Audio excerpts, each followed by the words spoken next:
Oi, olha ela aqui.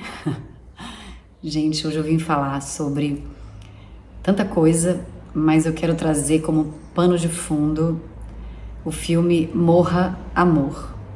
Não sei se você já assistiu esse filme, mas se você é mulher, não deixe de assistir.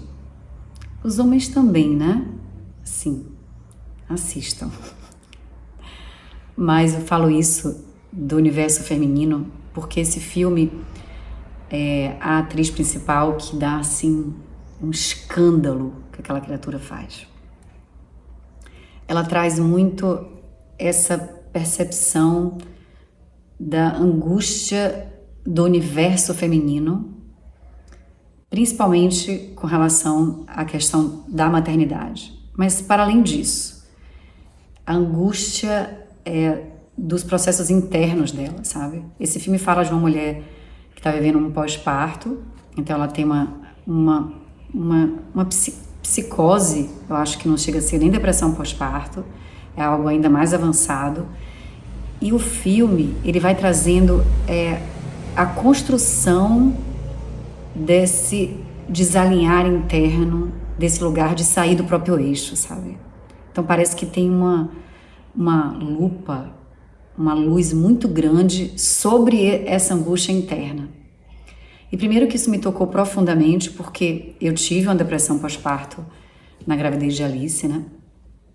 E também, para além disso, na gravidez de Romeu, também no pós-parto, a solidão que é logo quando uma criança nasce, né? Tem um lugar ali que é assim meio angustiante, assustador, muito novo, muito profundo. O puerpério é um lugar onde você é arremessado para a sua própria alma, assim, para o seu próprio self, que é o self, é esse lugar que tem a ver com o sentido corporal, as sensações corporais.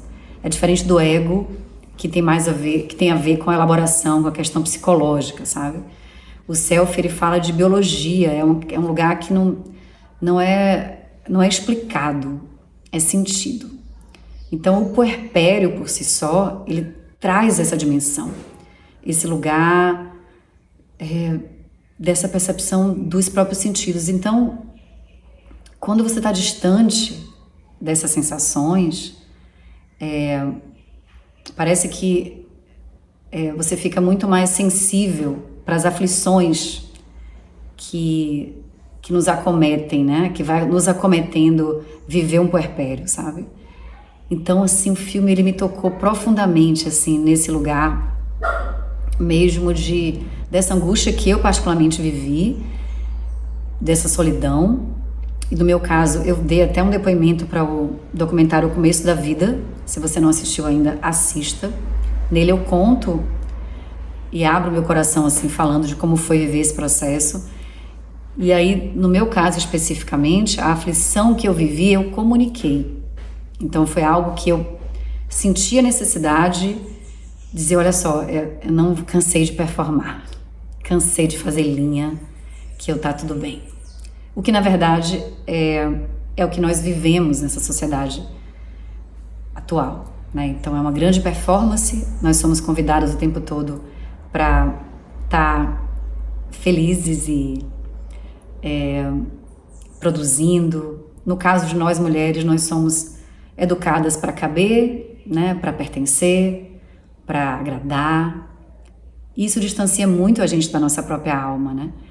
Eu me lembro que eu já falei desse livro aqui. Esse livro é um livro que norteou muito a minha vida, meu processo de separação, principalmente, que é o da Glennon Doyle, Indomável, é o nome do livro.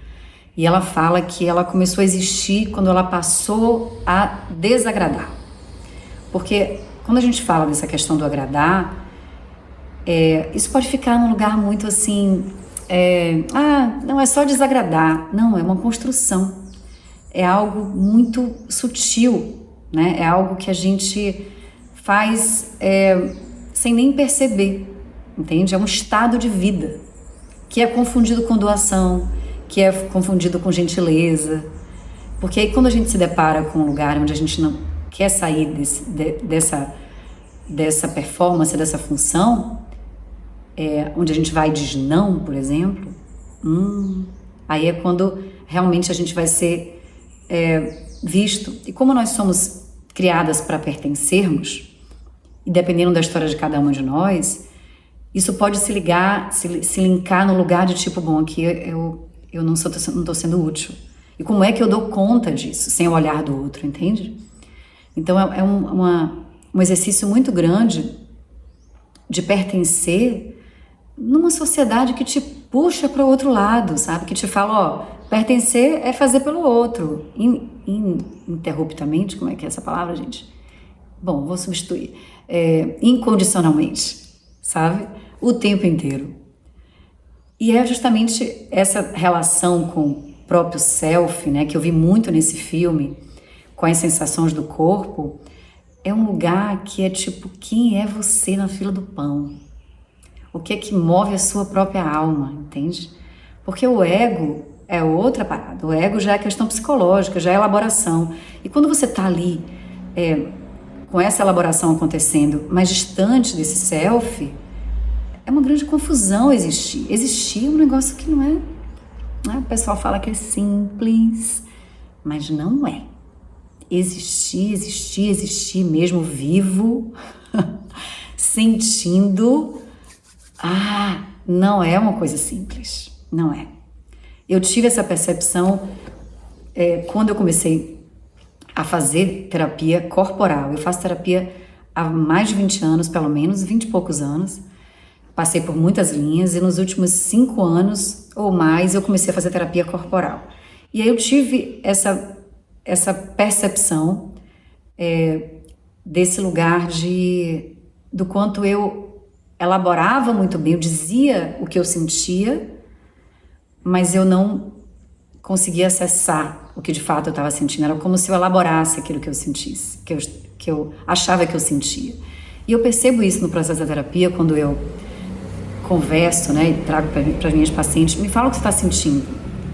Vem muito o que está pensando, né? A gente não tem esse exercício de, eu estou sentindo meu coração disparado, eu estou sentindo a minha garganta meio... Porque a gente é atravessado pela vida por tudo que acontece, né? Não, a gente já vai para a elaboração, já vai para esse lugar do ego. E nesse filme, ela traz isso muito claramente, porque é isso, a performance dela é corporal, gente, assim, no filme, vocês têm que assistir. Então ela mostra a luta interna para estar fazendo parte do mundo, sabe? E ao mesmo tempo em que tem uma ferida da história dela e ela não consegue lidar com essa aflição, a aflição o outro também não percebe, porque quando a gente fala de maternidade, a gente fala de um lugar solitário que nós vivemos e de um mundo que acredita que essa função é nossa e de mais ninguém. Então não segura esse angu, querida. Isso é seu. Eu tô aqui, né? Eu dou um oizinho pra você, eu faço um pouquinho do que eu posso, mas eu não entro com você. Eu não observo você, sabe? Eu não te ofereço um lugar realmente onde você possa ser cuidada.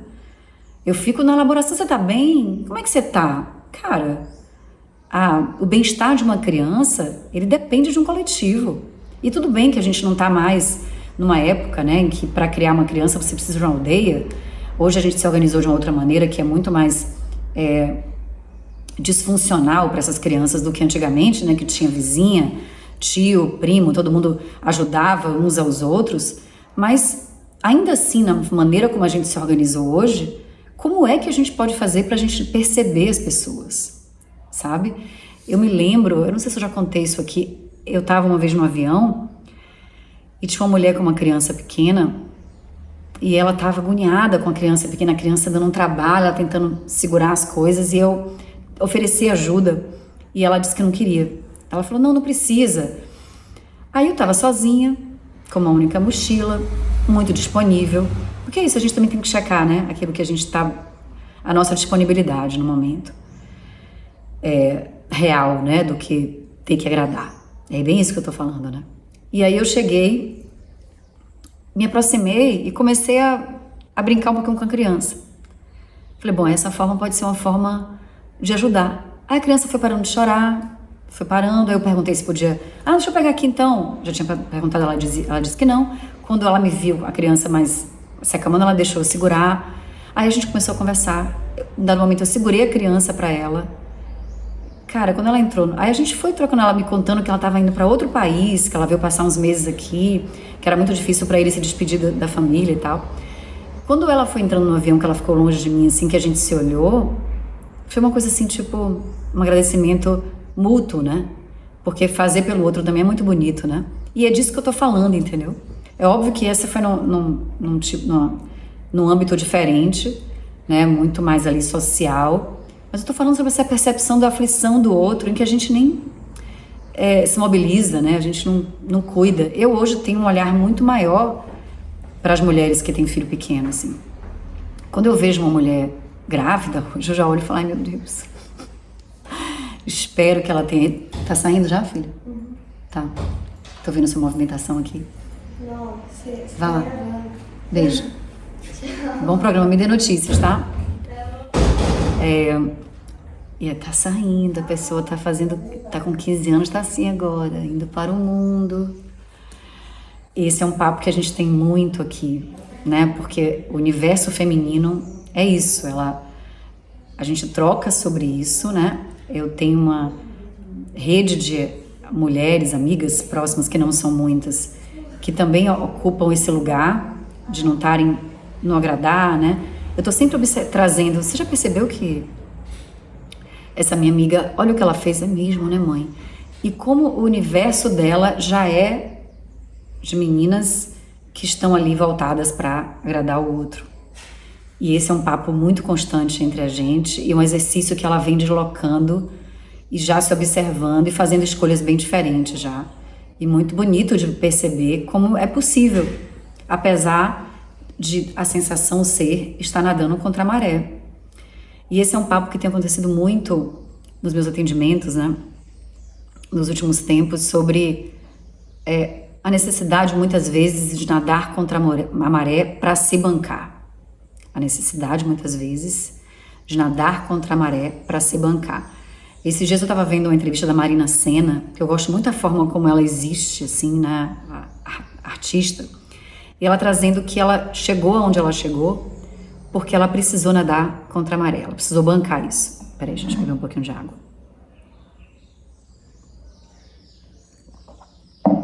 E aí eu tava conversando com a Alice sobre isso, né? A gente conversa muito sobre isso atualmente, sobre o Enem, se isso é necessário, se ela quer fazer isso, quais são os caminhos. Ela já tem conversado sobre isso, esse papo já vem surgindo, né? Sobre a escola, eu venho de um processo com a escola de muito estudo. Eu fiz uma formação com o José Pacheco, que é um cara incrível, que se você não conhece, dá um Google. É um cara que tem um olhar muito transgressor para a educação. E eu fiz uma formação com ele, que foi o GA Escola no Rio de Janeiro, e a gente visitou algumas escolas no Rio, e eu me lembro que a gente visitava escolas públicas, e a gente foi conhecer crianças, jovens adolescentes, que eram as crianças problemas, né? Os jovens problemas da escola. E eram justamente esses jovens que ele mais se interessava, porque ele sabia que eram crianças, jovens que não estavam adaptados ao sistema. Então, quando eles estavam trazendo questões para a escola, na verdade, eles estavam sendo o sintoma daquilo. E a gente fez um trabalho com uma menina muito linda numa escola em Sepetiba, que era uma menina que dava muito trabalho, e a gente foi ajudá-la a resgatar os próprios sonhos. Foi um trabalho muito lindo, que todos nós nos emocionamos muito, quem estava fazendo parte da formação na época. E aí ela foi um processo de resgate, e o próprio José Pacheco trazia o quanto o modelo da escola ele vai distanciando as crianças do sonho, né? Dos sonhos, e como isso é adoecedor. E muito dos nossos adoecimentos também é um distanciamento dos nossos sonhos, né? Eu vejo que a maternidade, de um certo aspecto, se a gente não cuidar disso, nós viramos cuidadoras em potencial e muito distantes do que move a gente, da nossa própria alma. Eu me lembro que no livro da Análise, da Vera Conelli, ela fala uma coisa que me tocou muito, quando ela diz assim, ser uma mãe suficientemente boa, para que isso aconteça, você precisa ser mais mulher do que mãe. Você precisa saber quem você é. Você precisa saber o que é que a sua alma urge, né? Do que sua alma tem fome. Estar ligada com esse seu próprio self, assim. Constantemente, né? Não é a doutora Clarissa, nesse livro Mulheres que Correm com os Lobos, que é o livro que eu vou começar agora com o grupo terapêutico. Essa semana, que é quando vai ao ar esse podcast, ela fala o quanto a gente vai se distanciando da intuição e que a intuição vira algo pontual, não algo constante. De tipo, peraí, sabe? Estamos aqui junto. Eu tô me fazendo companhia, atenta aos meus sentidos.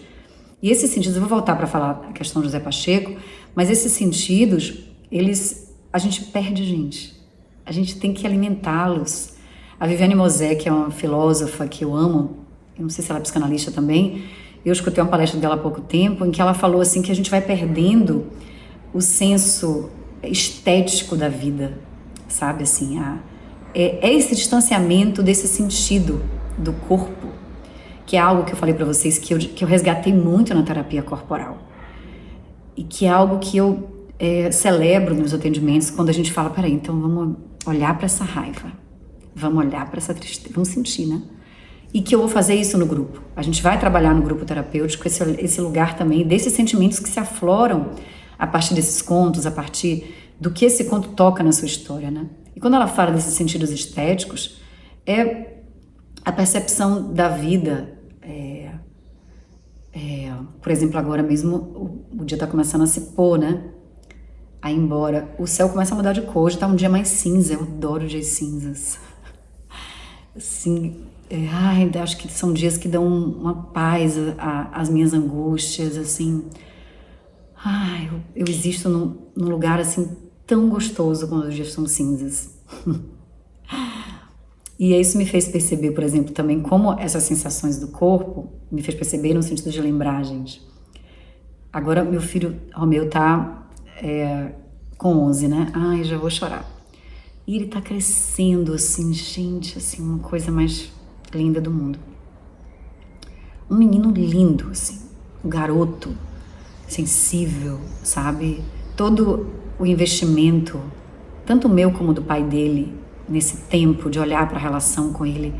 Vem cá, meu filho, você pode chorar, você não precisa ser forte, você não precisa bancar o que os amigos estão bancando, vem cá, vem cá, vem cá. Como eu tô vendo florescer agora, sabe? E como eu fico emocionada porque ver ele crescer dói, né? Mas eu não falo de uma dor de sofrimento, gente, assim, eu acho que é dessa beleza estética também, sabe, assim, de ver aquele corpo mudando, indo pro mundo, aí ao mesmo tempo eu tenho um luto, porque tipo, cara, já foi, né, e ao mesmo tempo uma alegria de tipo, uau, olha isso, olha quem ele vem se tornando, é muito bonito acompanhar o crescimento de um ser humano, né, é um milagre, assim. Às vezes a gente conversa, tanto eu como com ele, como com a Alice, aí eles me perguntam, mãe, você não acha um milagre ter saído de dentro de você? Eu acho. eu acho. E essa percepção que eu falei desses sentidos, desse sentido do próprio self estético, estar conectado com a beleza da dor também, do crescimento, entende? E isso emociona. Não é lugar pra pena, gente, sabe? Tipo, tadinha, né? Porque eu às vezes falo sobre isso na internet, no Instagram, as pessoas ficam, oi, Jana. Eu entendo esse aspecto, mas assim, a gente se permitir sentir, né? É tão bonito. E é isso. Mas voltando para o que eu tava falando sobre a questão da transgressão, da gente bancar, entender aquilo que a gente vai bancar, fazer, nadar contra a maré, muitas vezes ir contra o sistema. Quando eu vivi essa experiência com o José Pacheco, que se tornou um grande amigo nessa escola, e a gente foi fazer um trabalho grande com essa garota, ela começou a se interessar por hip hop, foi um trabalho de 6 meses, até que ela fez um movimento para conseguir um computador velho, E ela foi descobrir, através das pesquisas dela, que Sepetiba era um lugar onde os avós, os ancestrais dela tinham trazido. Vocês têm noção disso? A mãe estava extremamente grata porque ela estava agora movida a descobrir essa história junto com o hip hop. Vocês têm noção? Essa menina simplesmente começou a botar a escola no lugar que precisava colocar porque ela precisava dar conta, era do sonho dela. E esse é o lugar que eu coloco a escola na vida dos meus filhos. Assim, a gente nada contra a maré nesse sentido, assim. Eu percebo que muita gente não capta isso.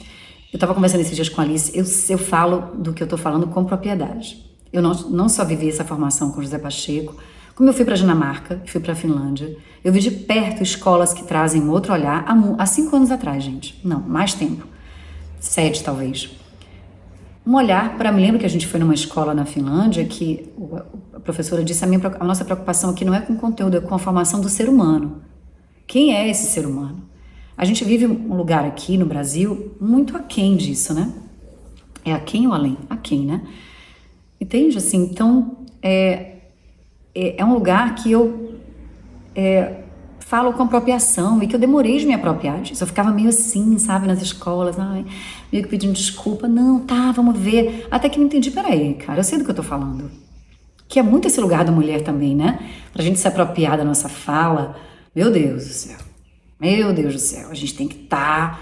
O estudo nunca é o suficiente. Os bonitos, com muito pouco, já estão se apropriando. Isso tem umas pesquisas que falam que nos testes de RH, os homens com muito menos propriedade acadêmica já falam que dão conta e ocupam cargos que não tem nem perto de uma mulher que tem todas as condições para ocupar, entende? Porque as mulheres estão sempre achando que precisa de mais. Demais. É uma loucura isso. Então eu me vi agora nesse lugar. E aí quando eu converso hoje, que é um lugar de apropriação, até porque a minha vida foi mudando também a partir disso, né? É esse o lugar que a gente conversa aqui em casa. Não, o dever de casa ele não é tão importante assim. Não, ele não é importante. O importante é outras responsabilidades para mim. Eu vi nessa formação com o Zé o quanto a criança é movida à escola. Então, ela vai para a escola e a escola vem para casa. Ela não tem tempo para respirar. Ela não tem tempo para entender quais são os sonhos que ela tem, quais são as habilidades, os talentos. Aí a gente vai para a vida adulta e a sua psicóloga chega para você, me lembra aí o que você gostava quando você era criança, para a gente resgatar esses talentos. Mas espera aí, o trabalho da escola foi tirar esse talento, o que você está querendo que eu traga ele agora, bonita? Você entende, gente? Que loucura, que sociedade esquizofrênica, né, que faz a gente enlouquecer, que é bem o que traz nesse filme, esse distanciamento do self e do ego, assim, uma construção de uma sociedade. No filme traz muito isso. Tem uma cena em que ela está conversando com uma mulher, em que a mulher traz para esse lugar, mas você não está feliz que você acabou de ter filho? Sabe? Cara, como que é difícil a gente falar das verdades do mundo, né? Enfim, e aí a gente fez esse trabalho lá e percebemos o quanto esse distanciamento do sonho é algo muito real. E eu venho trazendo isso para as minhas pacientes e através desse livro do grupo terapêutico que traz a doutora Clarissa, ela fala muito sobre esse lugar onde a gente vai perdendo a fome da nossa própria alma, né? Porque a gente tem que caber. A gente deixa de ser leal a gente para ser leal a um sistema. Ela fala algo que a gente vai trabalhar muito nesse grupo, que você pode entrar a qualquer momento, porque vai ser um grupo de estudo constante. Ele acontece mensal e você entra e tem acesso a 4 encontros e você pode ir renovando esses 4 encontros, fazer essa assinatura, fica ao seu critério, mas a gente vai estar ali sempre estudando esse livro. E outros, né, que vão surgir, com certeza, já tem coisas na minha cabeça aqui. E ela fala sobre o quanto as nossas feridas têm cheiro. O quanto os predadores estão capturando esse cheiro. Isso não só nas relações de afeto, né, afetiva, sexual, como nas relações de amizade, como nas relações de trabalho, seja quais forem as relações. Então, quando a gente tem a consciência das nossas feridas, a gente sai desse lugar de viver uma vida oculta, uma vida de sorrisos que não querem serem performados, né? Eu não sei onde foi que eu estava esses dias com a Alice, e a Alice me falou assim, nossa mãe, mas você tá com uma cara. Eu falei, mas eu tô com essa cara mesmo, não tô afim de botar sorriso, minha filha, e não vou colocar.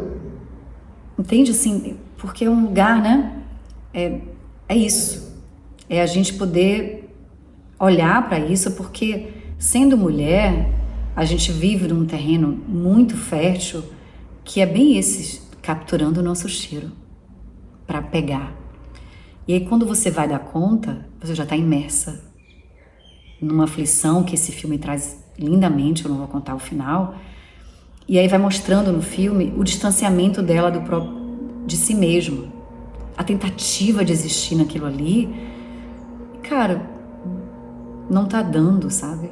Agora no carnaval, no quarta-feira de cinza, teve um psicólogo aqui em Salvador que se matou, um homem negro, lindo, com um trabalho maravilhoso, trabalhava com essa questão de raça, e ele foi para um camarote em Salvador e sofreu um racismo. E ele precisou ser agressivo com segurança, e ele deixou uma carta, ele se matou, dizendo que ele não dava conta, ele só era visto quando ele era agressivo, que o negro só é visto assim. E era um lugar assim de tipo, cansei, sabe? Que é esse lugar, né? Desse lugar onde a nossa aflição ninguém tá levando em consideração. E eu fico pensando, como é que é viver assim, né? Sem o outro te enxergar, sem... E ok, tá, mas aonde eu posso estar mais conectada com as minhas feridas, poder observá-las e comunicá-las. Nesse documentário em que eu falo sobre depressão pós-parto, eu comunico. Eu sei que isso é difícil. E quando eu venho falar sobre isso, eu fico emocionada e percebo que a gente precisa se cercar de pessoas que estejam nos observando também, né? Esse também é um cuidado. Que olhem e falem, tem uma coisa, alguém que você pode ligar, que tá ali, né? Que você pode de fato contar.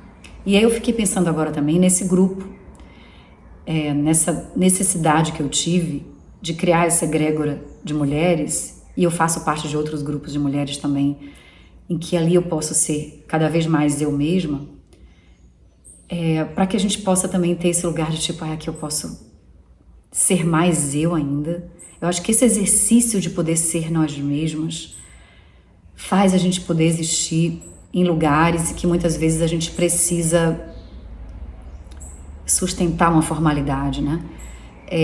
A Viviane Mosé, nessa palestra que eu escutei dela, ela falou uma coisa também que eu achei muito interessante, que às vezes a gente está em lugares, espaços, em que a gente precisa suportar, seja o trabalho, seja alguma relação que você está se desvencilhando ainda, mas o perigo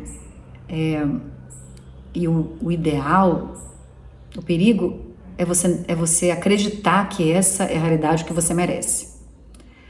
O ideal, que tem muito mais relação com saúde, é você dizer, não, eu tô aqui nesse período, mas eu não acredito nisso. Eu não mereço viver isso. Entende? Eu sei que isso aqui não é pra mim. Eu sei que isso aqui é um lugar que não faz sentido, que é, de uma certa forma, o que eu trago para os meus filhos em relação à escola, por exemplo. Hoje, principalmente, que eles são maiores, né? Agora, por exemplo, o meu saiu da escola porque eu tirei ele de uma escola e coloquei em outra. Porque eu percebi que ele estava sendo comprimido, porque ele agora entrava no 6º ano. E agora ele tem que virar, né, gente. E aí, ele abarrotado de conteúdo, sem tempo nenhum para respirar. Eu vi meu filho ansioso, e como eu tenho experiência com isso, eu não penso 2 vezes não, gente. No dia seguinte não vai mais. Vamos fazer uma outra proposta aqui. E aí tinha um modelo de escola já, que era uma escola que tem a ver com esse projeto do José Pacheco, que inclusive está morando em Salvador. E aí que ele estava nessa escola há pouco tempo, eu falei, bom, então é para lá que você vai. Mudamos toda uma logística e ele tá muito mais leve. Muito mais, deixa eu beber mais um pouquinho de água. Muito mais conectado com o selfie dele. Porque as crianças é isso, elas já mostram através dos sintomas, né, claramente. E a gente não percebe, né? Eu estava há pouco tempo, depois disso, conversando com uma mãe que me perguntou como é que ele estava, eu falei que ele estava bem e tal. E aí ela disse, não, porque pro meu filho esse esquema aqui, ele é bom. Ele precisa dessa rigidez, dessa cobrança e tal. Eu não acredito que nenhuma criança precise disso, mas ok. E aí o filho dela apareceu, e aí ele disse assim, ela falou, não, porque lá onde ele estava, ele ele não era muito competitivo. Aí ele falou, não era. Ela não era assim. Tinha muito dever de casa, tinha dever de casa. Ele falou, não tinha dever de casa. Inclusive, eles ensinavam de uma maneira que era muito legal. Ai, meu Deus, quebrou minha pulseira, gente. Acredita nisso? Por quê? Aí... E ela dizendo que não, entendeu? Assim... não sei, uma ausência de curiosidade, né? Que a gente vai tendo, vai sendo construído para que a gente não tenha sobre nossos filhos, né? De tipo... Peraí, o que você está dizendo, filho? Não tinha? Será que eu me equivoquei? Eu queria conversar mais com você sobre isso. Mesmo um menino de 10 anos. Eu faço isso desde meus filhos eram pequenos, gente, assim. Foi mesmo? Eu falei isso pra você? Você sentiu isso? Tá, então, peraí, então... Não, eu não tinha essa intenção, mas... Tá. Entende? Porque senão... Essas crianças, elas não são vistas. Porque quando você é visto, minha amiga, meu colega, você se expressa muito melhor, né? Você se sente... Sabe? Quando a gente viajou pra França mesmo, a gente... encontrou um casal, acho que eu comentei com vocês aqui, né, no episódio que eu falo sobre a França, que são baianos, mas moram em Aracaju.